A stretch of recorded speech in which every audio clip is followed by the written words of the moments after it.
আসলেন চলে গেলেন। 3 দশকের খুন,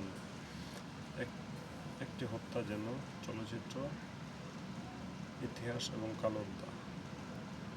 একটি মৃত্যু 30 বছর ধরে রহস্য, 30 বছর পর কোনোভাবেই রহস্য খুলছে না এবং কুল কিনারা পায়নি বাংলাদেশ আইন প্রশাসন।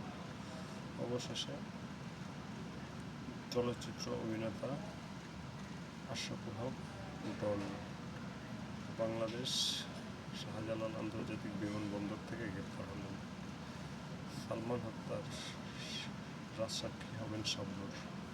বাংলা সিনেমার অমর নায়ক সালমান আসলেন, চলে গেলেন, মন জয় করলেন, ইতিহাস হয়ে গেলেন। এই অভিনেতা 30 বছর ধরেই কোনোভাবেই হত্যা মামলার জট খুলছে না।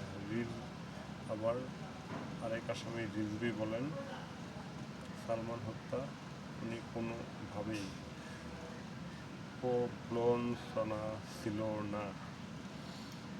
দেখা যাক, আমরা আবার সালমান হত্যা নিয়ে কিছু নিয়ে আসবো, সঙ্গে থাকুন।